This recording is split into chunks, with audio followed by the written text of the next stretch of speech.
A morte de Ivan Ilyich Liev Tolstói, capítulo 5. Assim foi por 1 mês ou 2. Antes do ano novo, chegou à cidade seu cunhado para ficar com eles. Ivan Ilyich estava no tribunal. Praskovia Fyodorovna tinha ido às compras. Ao voltar do trabalho e entrar no escritório da casa, ele encontrou ali o cunhado, saudável, cheio de vigor, desfazendo as malas. Ele ergueu a cabeça ao ouvir os passos de Ivan Ilyich e lhe deu uma olhada por 1 segundo, em silêncio. Ivan Ilyich percebeu tudo naquele olhar. O cunhado abriu a boca para esboçar uma reação de surpresa, mas conteve-se. Aquele movimento confirmou tudo. Eu mudei, não é?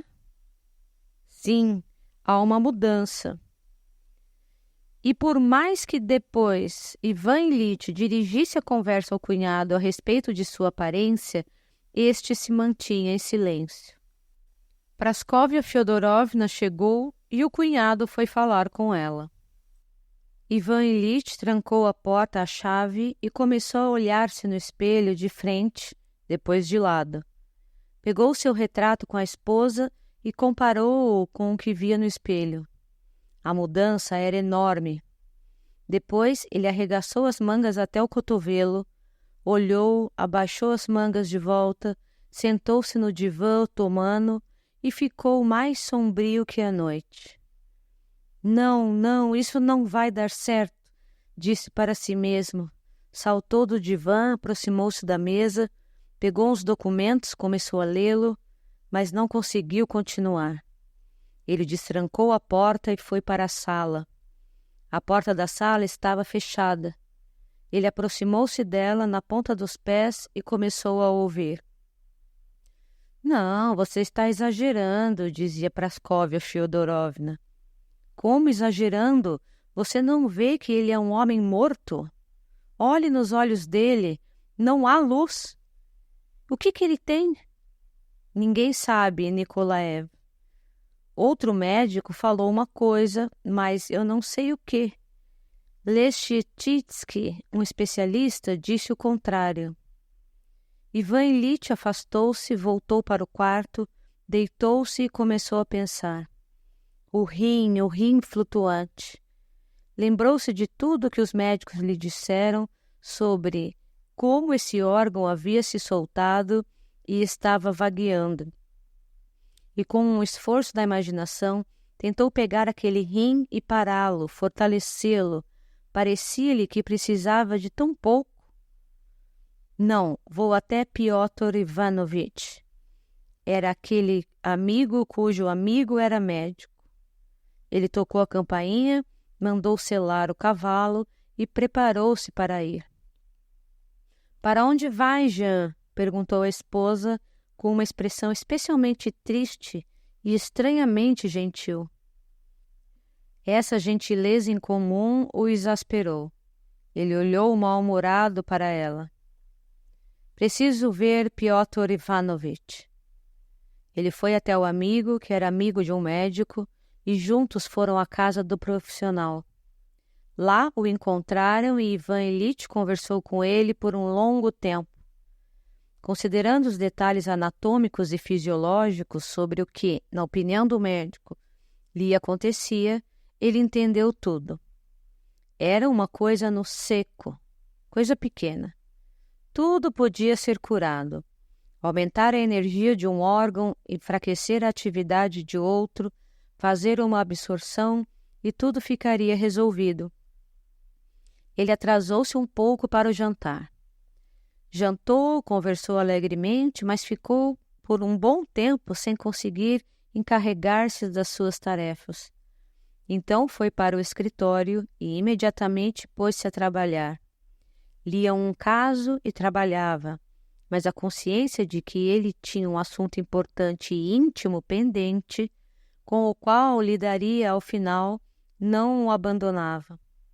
Quando terminou o caso, lembrou-se de que o tal assunto íntimo era o pensamento a respeito do século. Mas não se entregou e foi para a sala de estar tomar chá.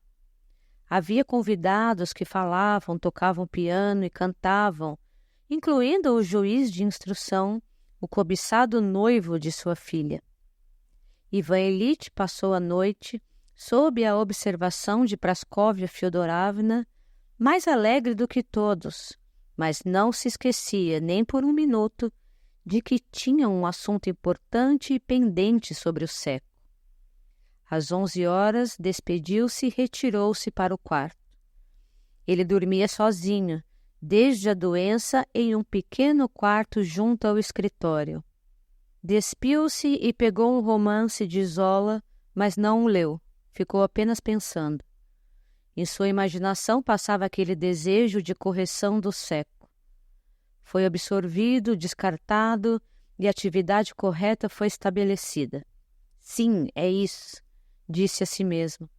Só preciso ajudar a natureza. Lembrou-se do medicamento, ergueu-se, tomou-o, deitou-se de barriga para cima, prestando atenção na maneira como o medicamento agia e eliminava a dor. É só tomá-lo corretamente e evitar as influências prejudiciais. Agora eu já me sinto um pouco melhor, muito melhor. Começou a tocar a lateral de sua barriga e não doía. Sim, eu não sinto, é certo. Já estou muito melhor. Apagou a vela e deitou-se de lado. O seco corrigiu-se. Está sendo absorvido. De repente, sentiu a velha, conhecida, maçante dor excruciante, resistente, silenciosa e grave. Na boca, o azedume já conhecido. O coração foi sugado e a cabeça escureceu. Meu Deus, pensou ele.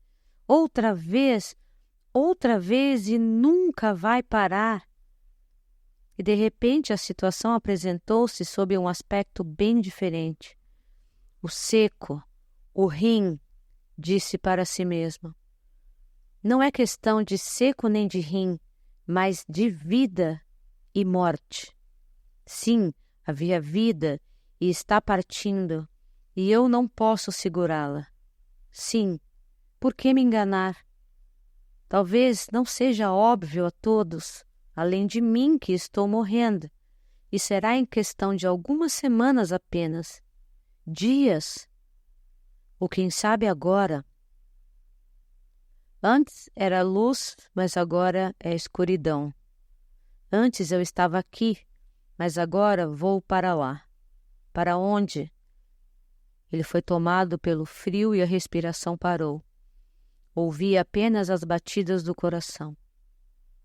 Eu não existirei, então, o que existirá? Não existirá nada.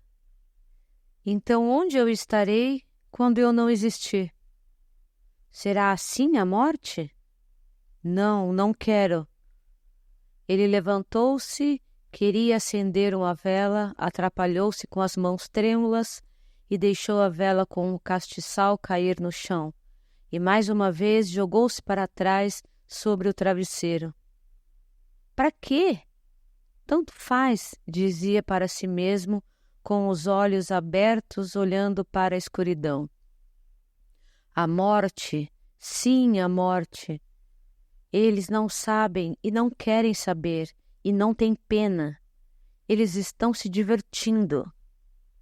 Ele ouvia de longe por trás da porta a reverberação das vozes e os ritornelos. Tanto faz para eles, mas eles também morrerão. Estúpidos. Primeiro eu, depois eles. Mas também irão. E eles estão se divertindo. Bastardos! A raiva o sufocava. E ele sentiu pesar, um pesar insuportavelmente opressor. Não era possível que todos estivessem sempre condenados a esse terrível medo. Ele levantou-se. Há algo de errado, preciso acalmar-me, preciso pensar em tudo de novo. E começou a refletir. Sim, o início da doença. Bati meu quadril e continuei o mesmo. Tanto naquele dia quanto no dia seguinte. Um pouco de dor, depois o médico, então o desânimo, a angústia, outra vez o médico. E eu andei mais perto do abismo. Menos força, mais perto, mais perto. E aqui estou eu, definhando, não tenho luz em meus olhos. E a morte, e eu pensando no intestino, pensando em como recuperar o intestino, mas é a morte. Será a morte? Outra vez ele sentiu horror, estava sem fôlego. Curvou-se e começou a procurar pelos fósforos. Pressionou os cotovelos sobre o criado mudo. O criado mudo atrapalhava e causava-lhe dor.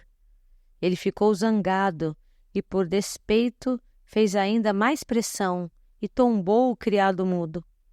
Desesperado, ofegante, caiu de costas, esperando a morte imediata. Os convidados estavam indo embora justamente naquele momento. Praskovia Fyodorovna os acompanhava. Ela então ouviu o barulho e entrou. — O que está fazendo? — Nada. Deixei cair sem querer. Ela saiu e trouxe uma vela. Ele estava ali caído, ofegante, como se tivesse corrido uma versta. — O que está fazendo, Jean? — Nada. Deixei cair. O que dizer? Ela não vai entender, pensou ele. E certamente ela não entendeu. Ela o levantou, acendeu uma vela para ele e saiu rapidamente. Precisava acompanhar os convidados. Quando retornou, ele estava deitado de costas, olhando para cima. — O que há com você? Piorou? — Sim. Ela balançou a cabeça e sentou-se. — Sabe, Jean, estou pensando se não é mais prudente chamar o Lechetsky. Isso significava chamar o médico especialista sem ter pena de gastar dinheiro. Ele deu um sorriso sarcástico e disse: Não. Ela sentou-se, aproximou-se e beijou-lhe a testa. Ele a odiou com todas as suas forças no momento em que ela o beijou e fez um esforço para não a afastar. Adeus. Se Deus quiser, você adormecerá. Sim,